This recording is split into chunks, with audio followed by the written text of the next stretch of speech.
"Listen, you need to move out. We decided to stay in his house." "What? It's too crowded for us, newly married couple, to have everyone here. And this isn't even your house.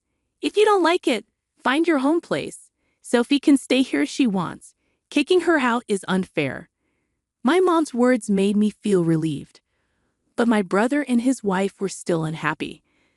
This happened 5 years ago when my younger brother, right out of college, brought his girlfriend home and said he wanted to marry her.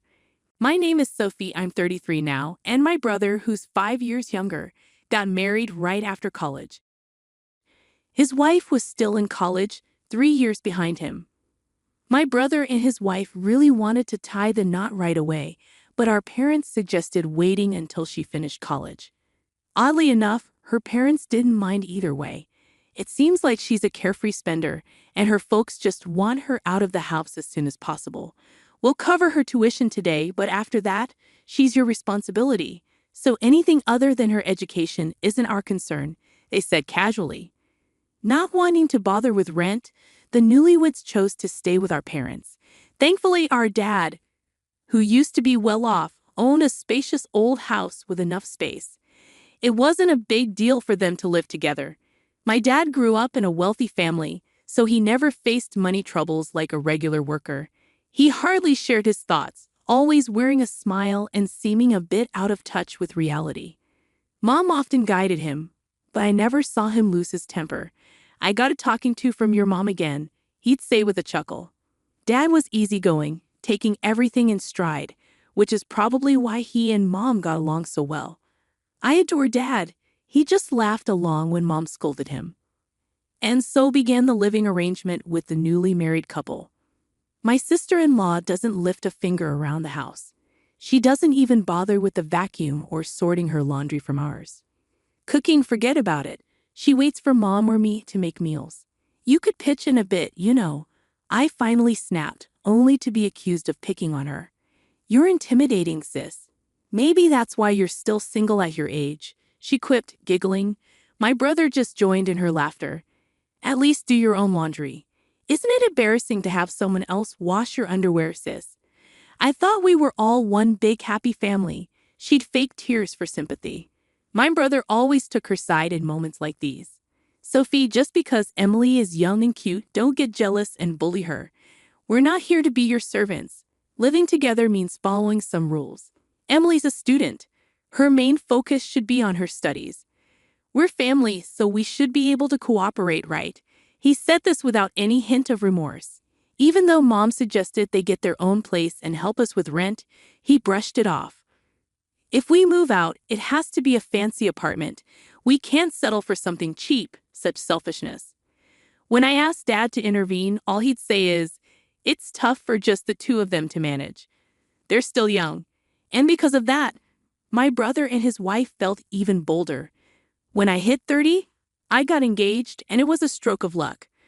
My future husband was a client from work, and we hit it off during meetings. He was thoughtful and kind, so when he asked me out and then proposed, I was over the moon. Finally tying the knot, huh? "Surprised someone would want you. Better make sure you don't mess it up," my brother remarked. "Glad you found a buyer.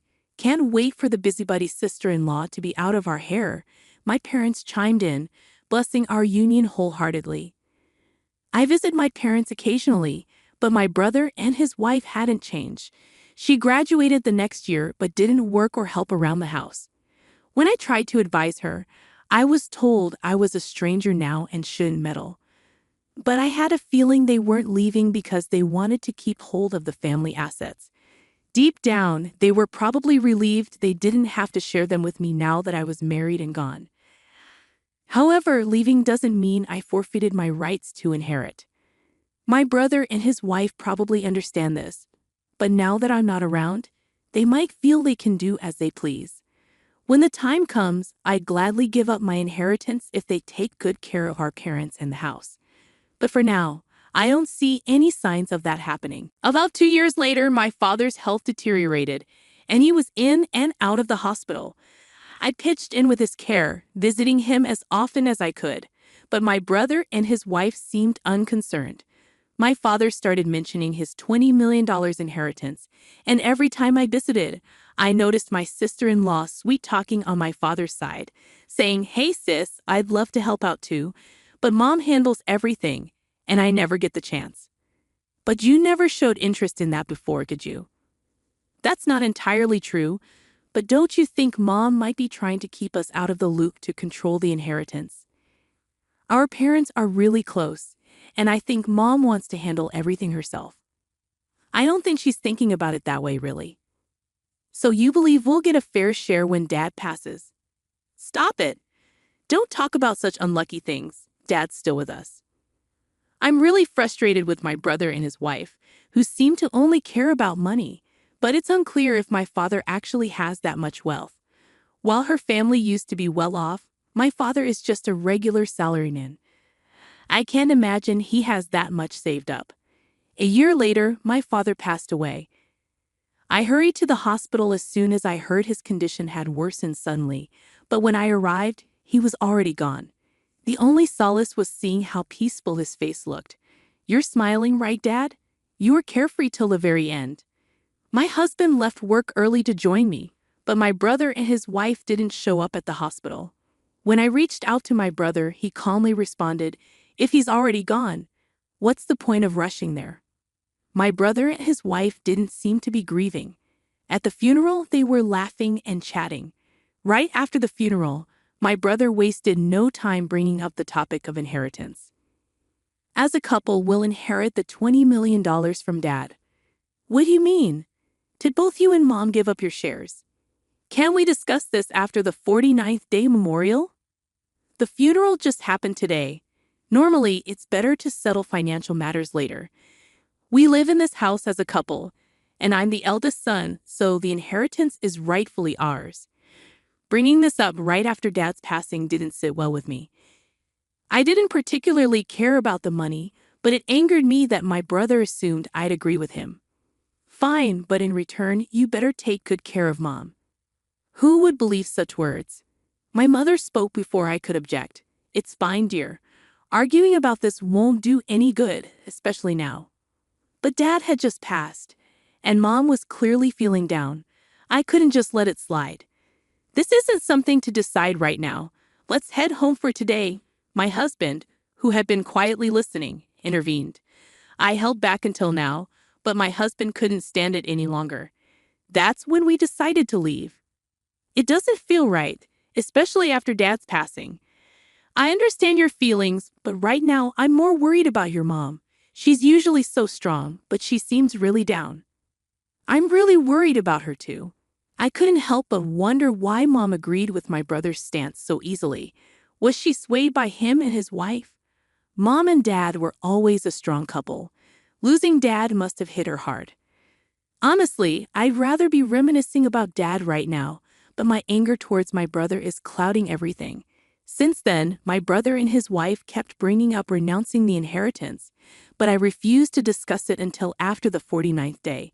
When the time came, they wasted no time bringing it up again. But once more, Mom urged me to give it up. If Mom says it's okay, then it must be okay, right? Are you sure about this? Won't you regret it later on? After all, Emily is Dad's daughter, so don't worry. Well, yeah, she's your wife. That's not what I meant. I meant she has a right to inherit. At this point, Emily's practically been adopted by her parents. I was stunned when I glanced at Mom. She simply nodded. Adoption by in-laws isn't exactly unheard of, Ray. It's not common for a bride to be adopted, especially not a son-in-law. If Emily inherits, we'll pay less in inheritance tax than if I were the sole heir. I was shocked that he had thought about it so deeply, wondering when he started planning this. Even more surprising was that Mom agreed. And then they asked me to renounce the inheritance. Maybe Mom, being a mother now that Dad's gone, was worried about the future. But if it's Mom's decision, I suppose I can't argue. So I decided to send in the inheritance renunciation document. I don't want to argue about money anymore. Luckily, my husband isn't one to fuss over it, and he trusts me to make the decision about the inheritance. If renouncing it means Mom can live peacefully from now on, then it's the best choice. About a month later, my sister-in-law called me. It looks like your mom is losing her memory. What? But she's always been so tidy. The house must be a disaster if she's not cleaning. It was hard to believe my mom, who was usually meticulous about cleanliness, could leave laundry lying around and not bother to clean. And after she's just eaten, she yells at me, "I'm hungry. Are you trying to starve me?" Can you imagine? And I'm the one cooking for her. She's turned into a completely different person. Is it true? Have you taken her to the hospital? It seems unbelievable. She gets aggressive when I try to get her out, and it's embarrassing to be seen with her in public. Sam thinks I should just let her be, but I'm the one dealing with her all day, and I'm at my wit's end. Honestly, I'm tired of it. So I decided to stop by my parents' house on my way home from work. I was speechless at the sight of my mother, who looked unrecognizable. She was sitting on her bed in dirty pajamas, hair unkempt, with vacant eyes. It's only been a month, but she's changed so much. It's clear she's not herself. "Mom, you know who I am, right? What's happened to you?" I asked, my voice trembling. "Who are you?" my mother asked, tilting her head. "This can't be real. I mean, look at her. She should be sitting right. What's happening? And the room is a mess. How did it get this bad?" "Well, I don't know about all that, but you guys promised to look after Mom, didn't you? Taking care of an elderly woman isn't part of the agreement," my brother retorted. "There's no written contract when it comes to caring for parents. What are you talking about?" I replied. "In that case, dear sister-in-law, it's your turn to take care of her," my brother stated firmly. I was going to do that without being asked. "Let's go home, Mom," I said, attempting to lead her, but she stubbornly resisted, refusing to budge from the bed. "What's happened to you, Mom?" I had no choice but to back off.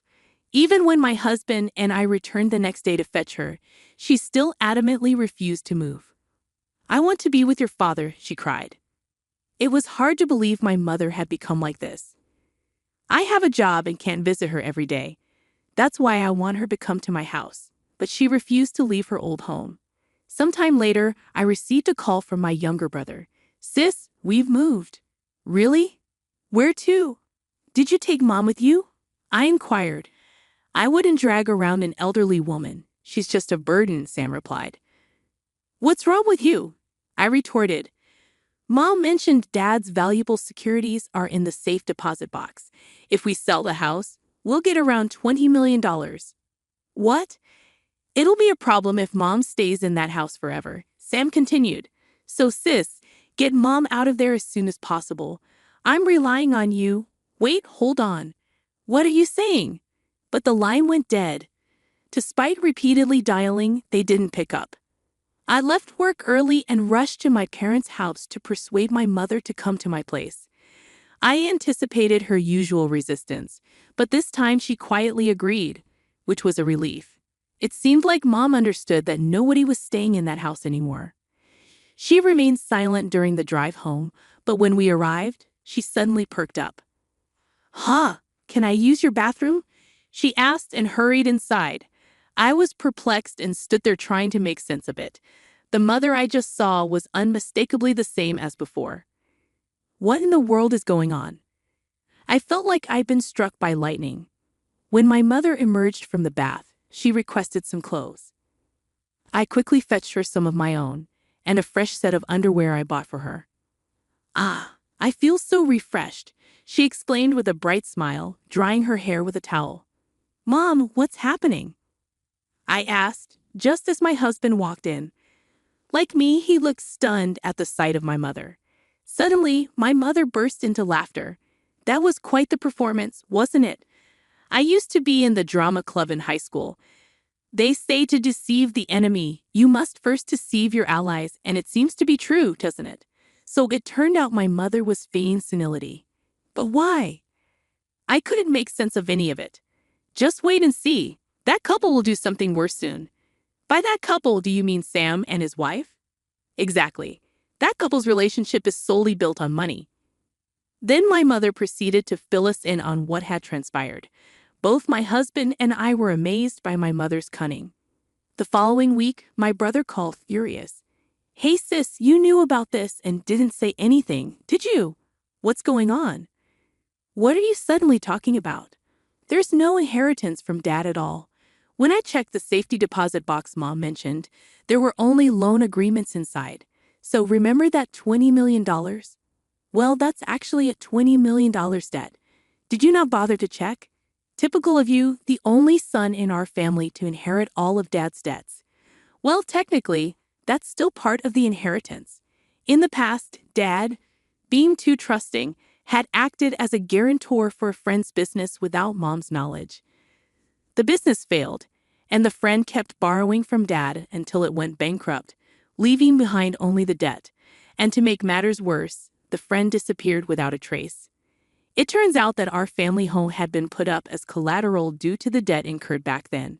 This might have even contributed to dad developing dementia. It was only then that mom found out about it. Dad kept saying there's a $20 million inheritance.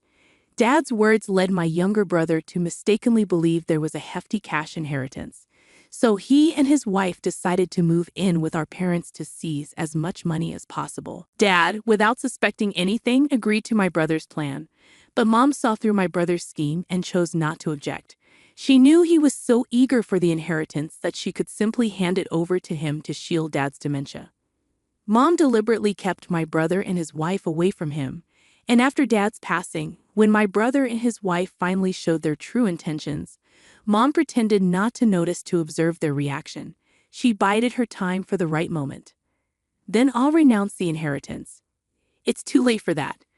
Did you know you can only renounce an inheritance within 3 months of learning about it? We're well past that period now, so you two will have to shoulder the debt together. Mom had been waiting for this moment. She feigned senility until the deadline for renouncing the inheritance had passed. My brother's only goal in living with mom was to extract information about dad's inheritance. When the time came, mom casually mentioned the safety deposit box as if it had just occurred to her. With the information they needed, my brother and his wife swiftly left the house. All along, they have been playing into mom's hands. Emily is threatening divorce if she doesn't get any money, but legally she's dad's child, so she can't escape the debt even with a divorce, right? I see. But I quit my job thinking I could live a life of luxury with $20 million, but I don't have that kind of money. Oh dear, you've really gotten yourself into a mess, haven't you? So, naturally, you'll help me out, right? Why should I help you? You're the one who pushed mom and me to renounce the inheritance, so I shouldn't be involved anymore. Well, thanks to you, I'm in this mess. I'm sure dad is crying tears of joy to have such a beautiful son. Good luck paying back the debt. The family home was seized due to the mortgage, leaving the land and house worth nearly $720,000 insufficient to cover the debt. My brother and his wife struggled to make repayments while their marriage suffered under the strain of financial stress. As mom predicted, they eventually divorced, consumed by constant money disputes. Mom agreed to dissolve the adoption, making Emily a stranger to us. She likely hoped this would absolve her of the debt, but reality is unforgiving. Despite the dissolution, Emily still inherited the debt from her father's passing. You deceived me. My sister-in-law stormed in, her anger palpable. However, we hadn't intended to deceive her. Mom was heartbroken to see my brother and his wife happily calculating money instead of mourning their father's death. She remained silent, overwhelmed by their greed. Their behavior served as a cautionary tale of the consequences of unchecked greed. Afterward, my brother continued to pester us for money, prompting us to relocate without informing him. To my surprise, I discovered that dad had taken out a substantial life insurance policy with mom and me as beneficiaries. Despite his passing, he had diligently kept up with the premiums. The fact that my brother wasn't listed as a beneficiary left me questioning whether dad had been aware of the situation all along. Despite his seemingly carefree demeanor, perhaps the true strategist in our family wasn't mom, but dad. He had once asserted there's a $20 million inheritance. Whether intentional or not, I can't say for certain. Now, my husband and I used the insurance payout as a down payment on a new home. Meanwhile, my brother and his ex-wife seemed to be working while dealing with pressure from loan sharks. Their troubles were no longer my concern. Even after our move, my brother persisted in contacting us, demanding to know our whereabouts. That's when I mentioned the insurance money. "You renounced the inheritance, so that money should be mine," he shouted. However, inheritance renouncement and life insurance are distinct matters. Unlike inheritance, life insurance payouts go directly to the named beneficiary. I explained this to him and promptly blocked my brother and former sister-in-law's contact details. Now we're enjoying a peaceful life as a family of 3. Mom is thriving, both physically and mentally, the epitome of good health. My husband and I pray that she continues to live a long and fulfilling life.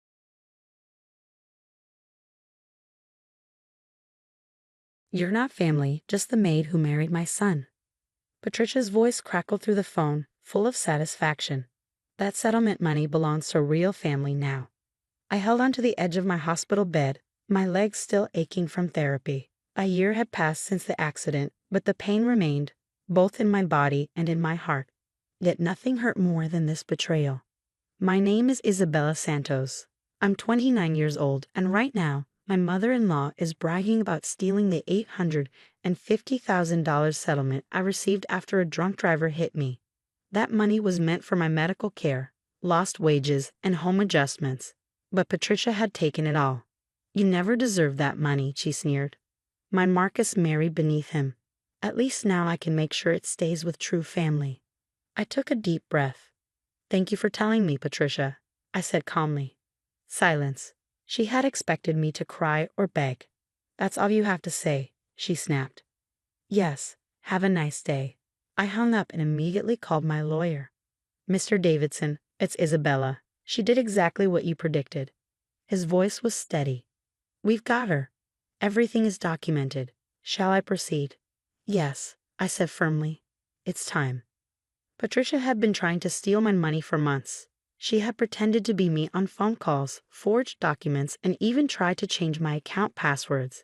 But I had been warned. The bank manager, an old friend of my late father, had alerted me to her actions. So we set a trap. I used to be Patricia's housekeeper before I married Marcus, and she never forgave me for it. Even when I was in the hospital, she told Marcus to leave me. "She'll never walk again," she had said. "Do you want to be stuck with a cripple?" But Marcus had stayed. He helped me through surgery, therapy, and recovery. And the stronger our love grew, the more bitter Patricia became.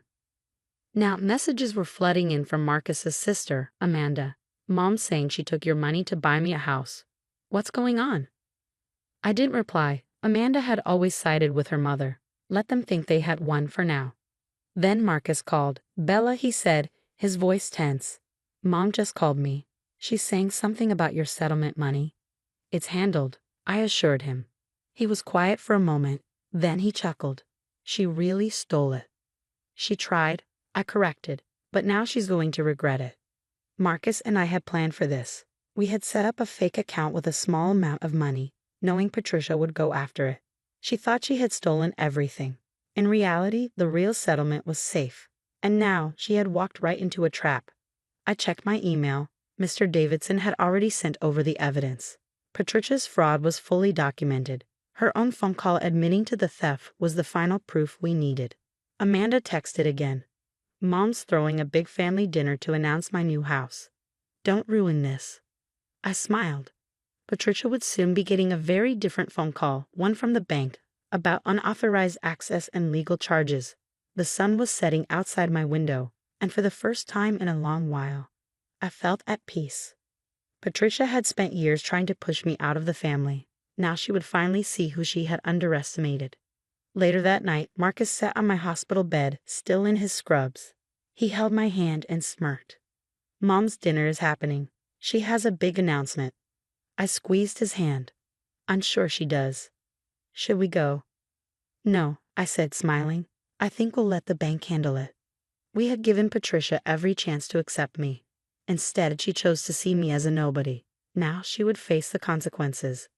My phone buzzed. The bank manager was calling. It was time. The bank manager's call went exactly as planned. I knew what had happened from the flood of texts and voicemails I got in the next hour. First came Amanda's message. Mom just got a call during dinner. She's freaking out. What did you do? Then Patricia herself, no longer smug but panicked. You set me up. Call me back immediately. Marcus, sitting beside me, read the messages over my shoulder. He held up his phone. Mom just called me too. She wants me to control my wife. Her words, not mine.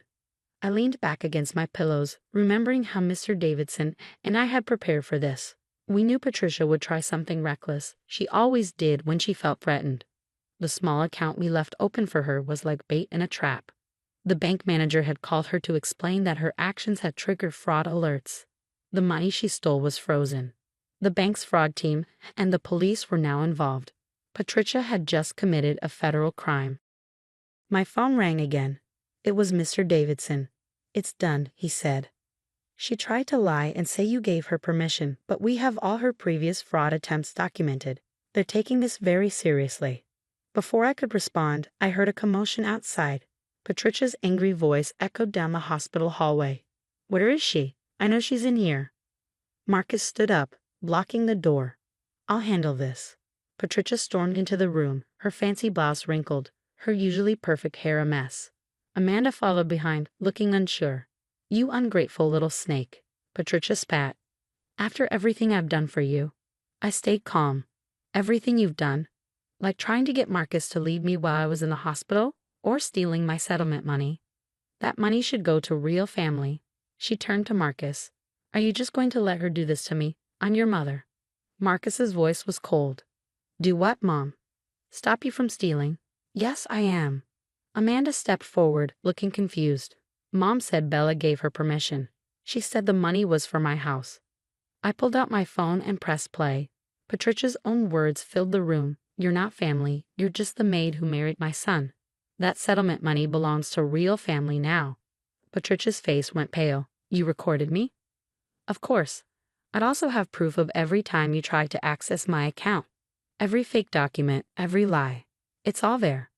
Patricia slumped into a chair, her hands shaking. You planned this. You knew I would. Try to steal from me. Yes, we knew.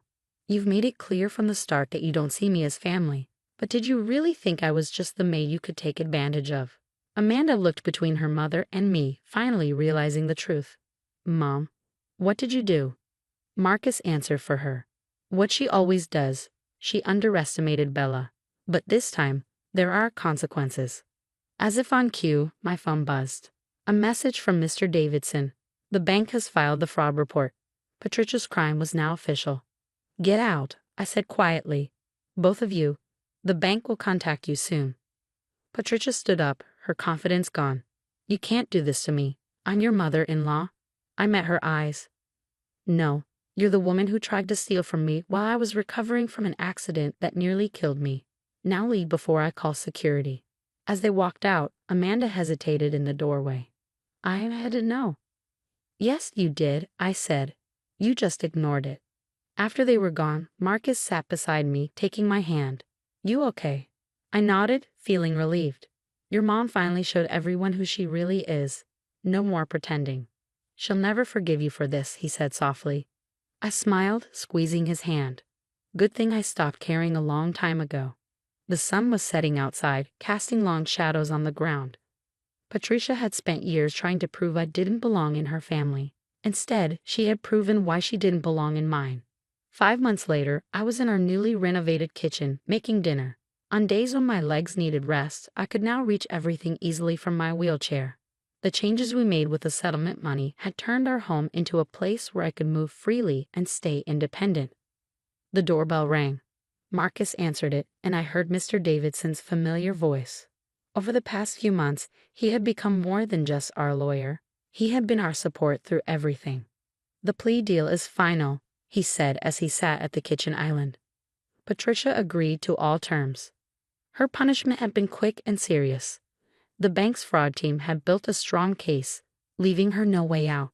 The deal kept her out of jail, but she was on probation, had to go to financial counseling, and most importantly, had to pay back every dollar she tried to steal.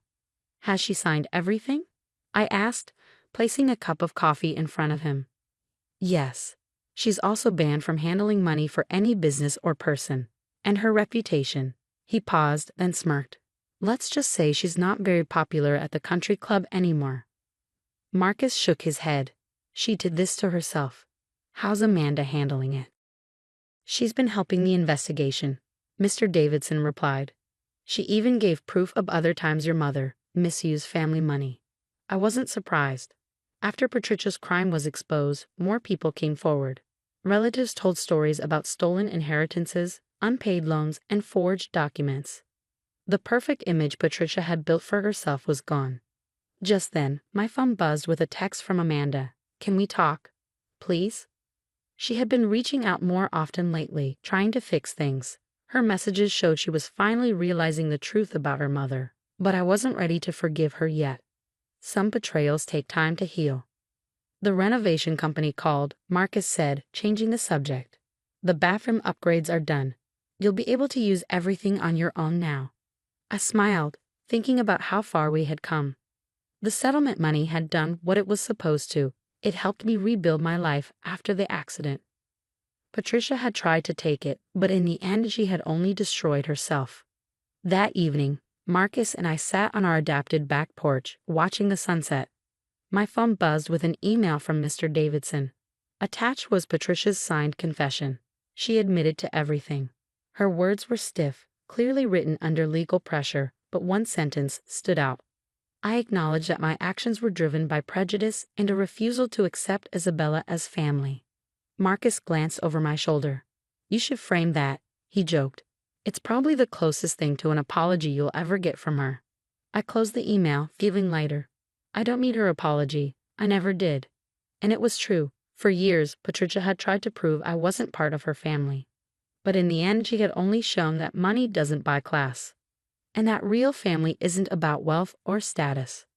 The sun dipped below the horizon, casting our home in golden light. The settlement had given me back my independence, but standing up to Patricia had given me something even more valuable: the strength to decide for myself who my family really was. As if he could read my mind, Marcus squeezed my hand. Mom always said she was protecting the family legacy. She never realized she was actually destroying it. I nodded, watching the last light fade. Patricia's legacy would be one of shame. But ours? Ours was still being written, built on love, respect, and the courage to stand up for what's right. Tomorrow, I would continue my therapy and keep rebuilding my strength. But tonight, I sat beside my husband, in a home that finally felt like ours, free from Patricia's shadow. The real settlement wasn't the money. It was the peace of knowing she could never control my life again. And that was worth more than anything she had ever tried to steal.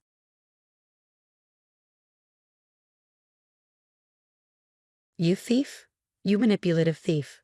Patricia's voice echoed through the dining room, making the crystal chandelier tremble. You took advantage of my illness and stole my family fortune.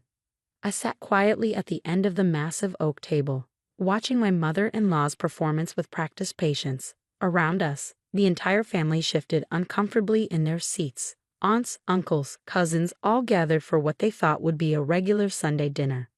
My name is Olivia Turner, and at 34, I was being accused of stealing $4 million from my mother-in-law, the same woman who'd spent the last 8 years trying to drive me away from her precious son, James. Mom, please calm down, James started, but Patricia cut him off with a wave of her perfectly manicured hand. Don't defend her. While I was in the hospital, she convinced me to sign papers. She took everything.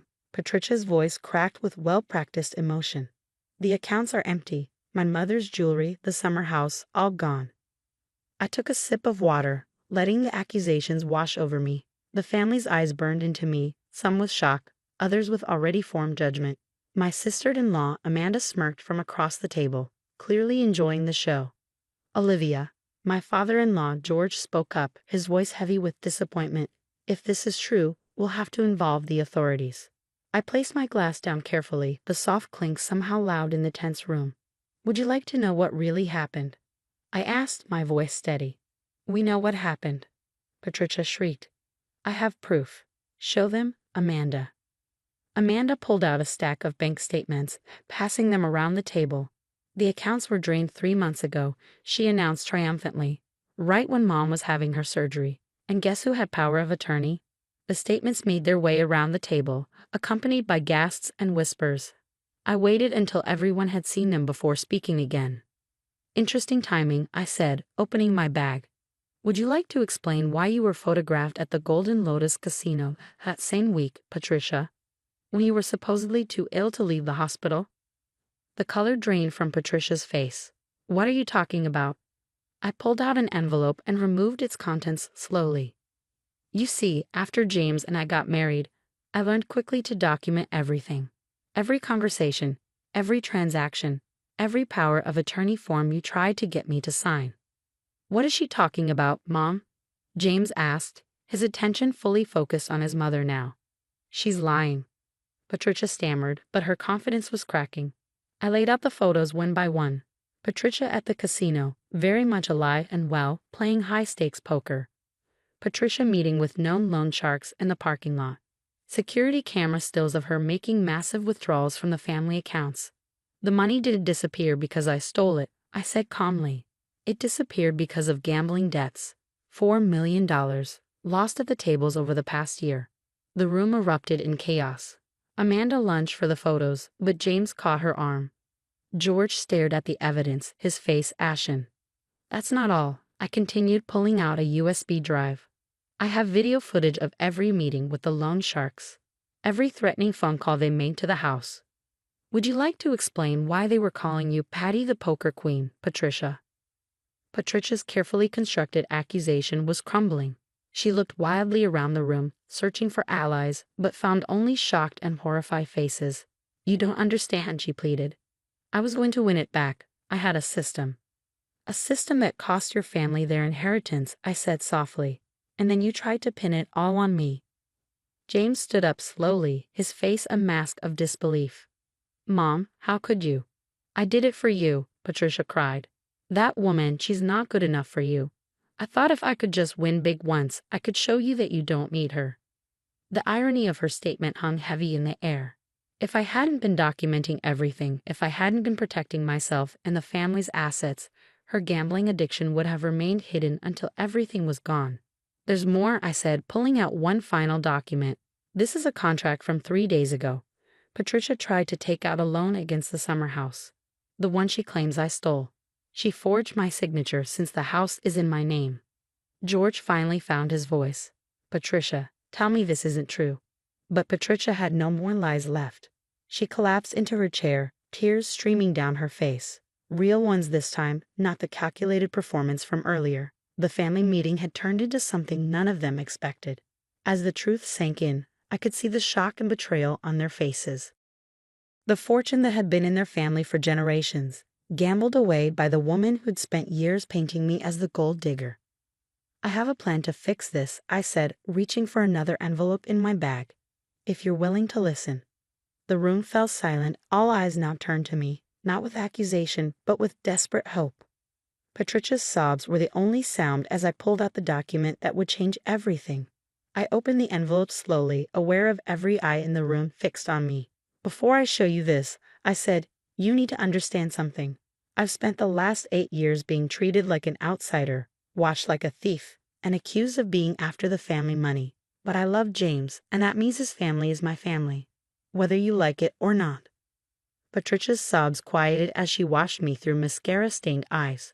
Amanda leaned forward, her previous smugness replaced by barely concealed curiosity. 3 months ago, when I discovered the extent of Patricia's gambling, I contacted Harrison Cooper. The family lawyer? George interrupted, his face puzzled. Yes. Together, we created a financial recovery plan. I laid out a document filled with legal terms and numbers. I've used my inheritance from my grandmother to buy back the debts Patricia accumulated. Every single one. The silence in the room was deafening. James reached for my hand under the table, squeezing it tight. You? What? Patricia whispered. The loan sharks, the casino debts, everything.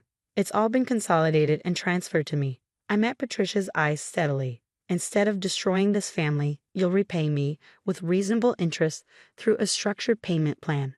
Amanda snorted. And how exactly is Mom supposed to pay you back? You've just shown everyone she has no money left. I pulled out another paper, The summer house, the one Patricia tried to take a loan against. I'm willing to let her and George continue living there, but the rental income from the beach units will go toward repaying the debt. George studied the documents, his financial background helping him understand the implications. This could actually work, he said slowly. But Olivia, why would you do this? After everything? I thought about the family photos lining the hallway, generations of Turners looking down at us. Because some things are worth more than money. This family's legacy, James's inheritance, the home you built. I couldn't watch it all disappear. Patricia stood up abruptly, her chair scraping against the hardwood floor. For a moment, I thought she might start screaming again. Instead, she walked unsteadily around the table until she reached my chair. I've been horrible to you, she said, her voice breaking. From the day James brought you home, I tried to prove you were after our money. And now you're the one saving us from my mistakes. Mom, James started, but Patricia held up her hand. No, let me finish. I need help, she admitted, the words seemingly painful to say. The gambling. I can't stop on my own. I've tried, but I pulled out one final document. There's a condition to my help. You need to enter rehabilitation. I've already found a program specializing in gambling addiction. They're expecting you next week. Amanda stood up, her face flushed. This is ridiculous. You're trying to control everything, just like always. Mom doesn't need. Sit down, Amanda. George's stern voice cut through her protest. Your mother absolutely needs help, and we're fortunate Olivia cared enough to arrange it. The next hour was spent going through the details of the repayment plan. I explained how the rental income would be managed, how Patricia's rehabilitation would be structured, and how the family assets would be protected moving forward. There's one more thing, I said, as the meeting was winding down. I've arranged for a family counselor. We all need to heal from this, not just Patricia. Years of suspicion and accusations have left their marks on everyone. Looking around the table, I could see the truth of my words reflected in their faces. The proud Turner family, brought to their knees not by an outsider's greed as they feared, but by one of their own. As people began to leave, Patricia caught my arm. Her earlier mascara tracks had dried, leaving dark streaks on her cheeks. Why didn't you expose me right away, when you first found out? I thought carefully before answering. Because destroying you would have hurt James, and despite everything, you're his mother. Sometimes protecting the people we love means protecting them from themselves. She nodded slowly, understanding finally dawning in her eyes. As she and George left for what would be one of their last nights at home before her rehabilitation began, I felt James's arms wrap around me from behind. You're remarkable, he whispered into my hair.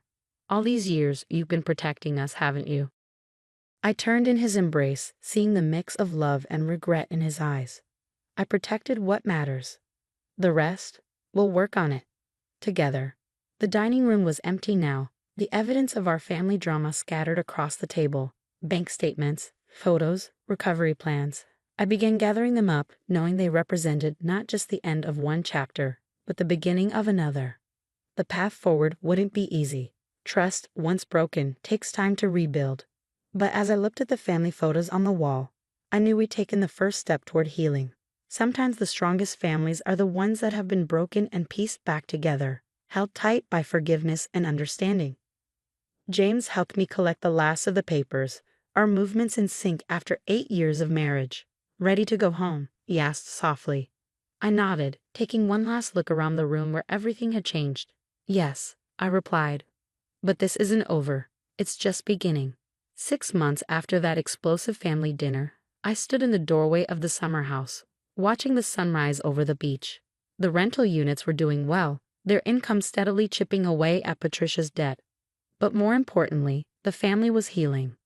Patricia had completed her initial rehabilitation program and was now attending regular GA meetings.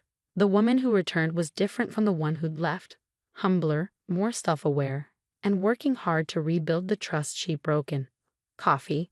James appeared beside me, holding out a steaming mug.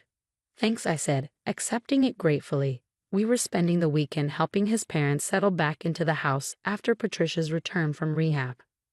Inside, I could hear George and Patricia moving around the kitchen, their voices soft but clear. There was a new tenderness between them now, born from nearly losing everything. Olivia? Patricia called from inside. Could you come help me with something? I found her sitting at the kitchen table, a large box in front of her. Her hands trembled slightly as she opened it, revealing stacks of old photographs and documents. I've been going through everything during therapy, she said, pulling out a photo album. Part of making amends is acknowledging the past. Look at this. It was a picture from my wedding day, one I'd never seen before.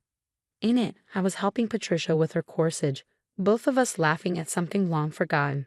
The joy in that moment was genuine, before years of suspicion and resentment had taken their toll. I was so wrong about you, Patricia said quietly. I was so convinced you were a threat to our family that I became the threat myself. I sat down beside her, looking through more photos. We can't change the past, I replied, but we can build a better future. The family counseling sessions had been challenging but necessary. Amanda initially refused to attend, but after seeing the positive changes in her mother, she finally joined us.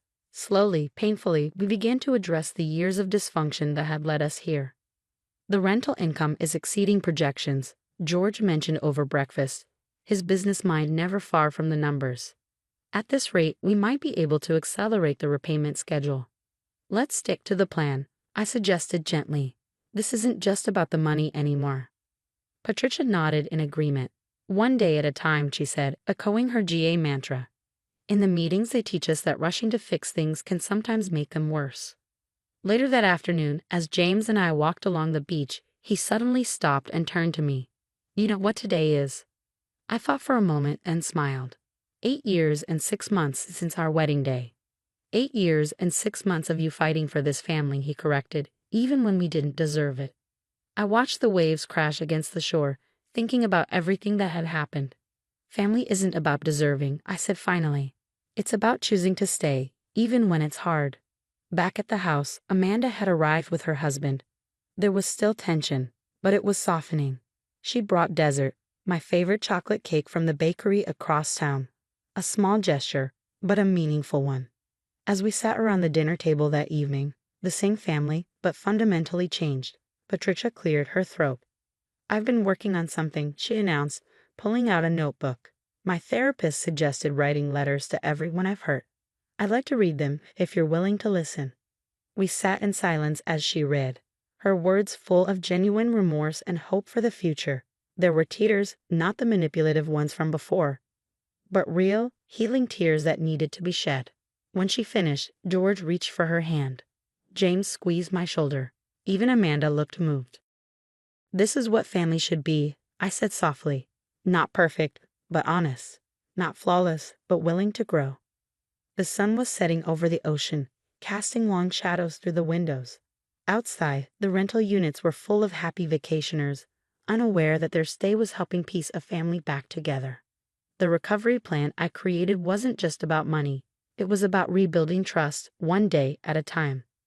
Patricia's gambling addiction had nearly destroyed everything, but in facing it, we found a strength we never knew we had. As I looked around the table at these people who had become my family, through blood, marriage, and choice, I realized that sometimes the greatest fortune isn't the one kept in bank accounts. It's the one built through forgiveness, understanding, and the courage to face hard truths together. The $4 million would eventually be repaid, but what we gained in its place was worth far more. We gained a real family, one that had faced its demons and chosen to rise above them together.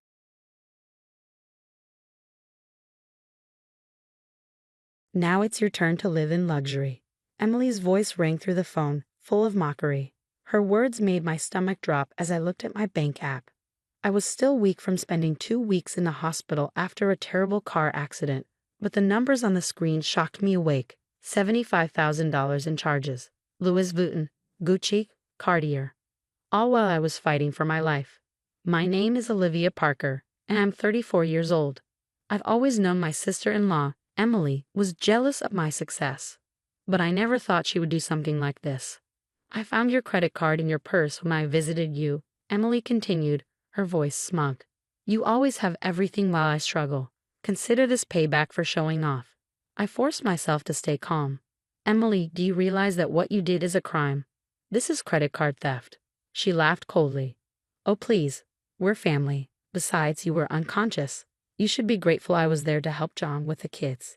Think of this as my payment. My husband John, Emily's brother, had been doing his best, taking care of our 2 children while visiting me at the hospital. He had trusted Emily to help. That was a mistake. You know what, Emily? I said, my voice steady. Thank you for telling me all this. It's very helpful. She hesitated. What do you mean? Oh, nothing. I just appreciate you explaining everything so clearly. There was silence. Then she scoffed. Whatever. You can't prove anything. John will believe me over you. He knows how dramatic you can be. I hung up and pressed the nurse's call button. A few minutes later, Angela, my nurse, walked in. Everything okay, Olivia? She asked. Angela, you mentioned the hospital installed new security cameras in every room, right? Ones that record everything, including sound. She nodded. Yes, they were added last month. Do you need the security team to check something? A smile for the first time since waking up. Yes, please, and can you call Officer Martinez? I need to report a theft. The next few hours were busy. Officer Martinez arrived, took my statement, and checked the security footage. The cameras had caught everything. Emily going through my purse, taking pictures of my credit card, and using it to make purchases. Mrs. Parker, Officer Martinez said, flipping through his notes, this is a clear case of credit card fraud. Would you like to press charges? Before I could answer, John rushed into the room, his face full of worry. Liv, what's going on? Emily just called me crying, saying you're lying about her. I pointed to the video on Officer Martinez's tablet. Watch this, honey. John's face changed from confusion to horror as he saw his sister stealing from me. When the footage showed Emily laughing and taking selfies with my credit card, his hands shook. She told me she came here to pray for you, he whispered, sinking into a chair. She said she was helping. She helped herself to $75,000 worth of luxury goods. Officer Martinez said, Mrs. Parker, shall we move forward with the charges? I looked at John. He seemed devastated. Then he nodded and squeezed my hand. Do it. Emily needs to learn that family doesn't steal from family. As Officer Martinez left, my phone rang. Emily again. This time, John answered and put it on speaker. John, thank God. Olivia's lying. She's trying to ruin my life. Stop, John said firmly. We have you on video. The hospital cameras caught everything. Silence. I can explain, she stammered. I was going to pay it back. I just needed. Save it for the police, John cut in. They're on their way to your house now. He ended the call. I sighed, suddenly exhausted. But for the first time in weeks, I felt at peace. Emily had used my hospitalization as a chance to take what she thought she deserved. Instead, she had exposed herself. John squeezed my hand. I'm so sorry. I shouldn't have trusted her. It's not your fault, I whispered. But she's about to learn that stealing from family has consequences. Karma always comes back around. The next few days in the hospital were busy. Officer Martinez came back with an update while I focused on recovering. Emily had been arrested at her apartment, surrounded by shopping bags with price tags still on them. You should have seen her face when they put on the handcuffs, he said. She kept saying it was all a misunderstanding. But we have plenty of proof, security footage, her recorded confession, and the stolen items linked to your card. Meanwhile, my phone wouldn't stop buzzing. Emily had been spreading lies, telling everyone that I had given her permission to use my card and was now trying to frame her. One voicemail from my mother-in-law made me clench my fists. You've always been jealous of Emily's youth. She told me everything. How dare you try to ruin her life? John sighed and deleted the message. Mom doesn't know about the security footage yet. Emily's been lying to her. Then it's time we show her the truth, I said. That afternoon, Martha stormed into my hospital room, ready to defend her daughter. But her anger faded as soon as she saw the security footage. She watched in shock as Emily went through my purse, laughing about using my credit card while I was unconscious. When the video showed Emily taking selfies with it, Martha sat down, looking pale. I don't understand, she whispered. Emily told me you gave her permission. She said you were trying to make up for always showing off your money. John spoke gently. Mom, Emily stole from Olivia while she was in intensive care. There's no excuse for that. Martha's hands shook as she checked her phone, likely rethinking everything Emily had told her. All those designer bags she showed off. She said they were gifts from friends. The courtroom. A few days later, I sat in the courtroom for Emily's preliminary hearing. I was still sore from the accident, but I was determined to see this through. Emily smirked confidently until her public defender read out the charges. "Miss Stevens," the judge said, "the evidence against you is overwhelming. Security footage shows you stealing from your sister-in-law while she was unconscious. Do you understand how serious this is?" Emily still thought she could talk her way out of it. "Your Honor, this is just a misunderstanding. Olivia and I had an arrangement. She's always showing off her money, and she offered me the card to make things right between us." The judge's face hardened. "While she was unconscious in intensive care." Well, Emily stammered. The prosecutor stood. "Your Honor, we have clear video evidence of the defendant entering Mrs. Parker's hospital room multiple times, searching through her belongings, and taking photos of her credit card. We also have a recorded phone call where she admits to the theft and mocks the victim's condition." For the first time, Emily looked scared. She glanced at John, but he didn't return her gaze. His expression was cold. His own sister had betrayed him. The judge sighed. "Given how planned and deliberate your actions were, I'm rejecting the plea deal. We'll proceed with a full trial." Emily's lawyer quickly asked for a recess to talk to her. Outside the courtroom, we could hear Emily sobbing, finally realizing that she wouldn't get away with it. She had always believed she deserved my money, that family would protect her. But now she was facing real consequences. When the trial resumed, Emily's voice was barely a whisper as she agreed to take the plea deal. The judge set a date for sentencing, and she was led away, her designer clothes replaced by an orange jumpsuit. Aftermath. As we left the courthouse, Martha approached us, her eyes red from crying. "Olivia, John, I'm so sorry. I should have known Emily was lying. She's always been jealous, but I never thought she'd do this." I looked at her and saw someone who wasn't angry anymore, just heartbroken. "We all wanted to believe the best of her," I said. "But sometimes the hardest truth is realizing that someone we love isn't who we thought they were." 3 months later, I sat in the courtroom for Emily's sentencing. The prosecutor explained how she had planned this for months. Her internet history even showed searches about credit card theft and hospital security weeks before my accident. "Your Honor," the prosecutor said, "while Mrs. Parker was fighting for her life, the defendant, her own sister-in-law, took advantage of her condition for personal gain. The crime was planned, and the defendant only showed remorse when she was caught. We asked for the maximum sentence under the plea deal." Emily sat quietly at the defense table, no longer the confident person she once was. Her designer clothes were gone, replaced by a simple black suit.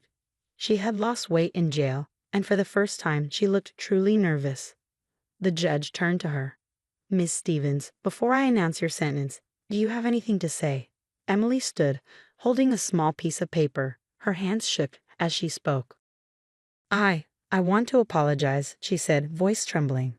"I was jealous. Watching Olivia have everything I wanted ate away at me. When I saw her credit card, something in me snapped. I told myself she wouldn't miss the money, that she owed me. But I was wrong. I studied her, wondering if she really meant it or if this was just another act." John squeezed my hand, his face unreadable. The judge remained firm. "Miss Stevens, your actions show entitlement and manipulation. You stole from a sick family member and then tried to turn the family against her. This court cannot ignore that." Emily was sentenced to 18 months in prison and 5 years of probation. She had to repay everything she stole, plus fines. Her luxury items would be sold to help cover the debt. As the bailiff led her away, she looked back at us. The smugness was gone. Maybe she finally understood what she had lost. Moving forward. Outside the courthouse, Martha approached us. "I've been thinking a lot," she said. "I made excuses for Emily's jealousy for years. I should have seen this coming." I nodded. We all wanted to believe family mattered to her. John sighed. "The hardest part is knowing she planned this. She wasn't just taking advantage. She was waiting for an opportunity." Over the next few months, things changed. Emily's stolen items were auctioned off, though they sold for far less than she had paid. Her apartment was emptied, the last traces of her shopping spree cataloged and sold. She sent me letters from prison. At first, they were full of excuses and blame. But as time passed, her tone changed. 6 months into her sentence, she wrote, "I didn't just steal money. I stole trust. I broke our family. The worst part, I can't even blame you anymore. This is all on me. John rarely spoke about Emily, though I knew he was seeing a counselor. Martha joined a support group for parents of incarcerated children, finally facing how she had enabled Emily's behavior.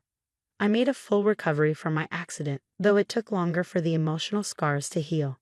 The hospital even updated their security rules, using my case as a lesson. A year after the sentencing, I got an unexpected call. It was Emily's prison counselor. "Emily is doing well in our program," she said. "She wants to make amends. Would you be open to a supervised conversation with her?" I thought about it for a long time before saying no. Some betrayals cut too deep for an apology. Emily hadn't just taken my money, she had shown me who she really was. That night, I told John, "I hope she finds peace. But I don't need to be part of that journey." He nodded, understanding completely. We had learned a painful lesson about trust and family. Emily had lost everything, her freedom, her reputation, and our trust. No designer bag was worth that price. The last I heard, she was taking business ethics classes in prison, preparing for life after her release. Sometimes the most expensive lesson isn't paid with money, but with the people you lose along the way.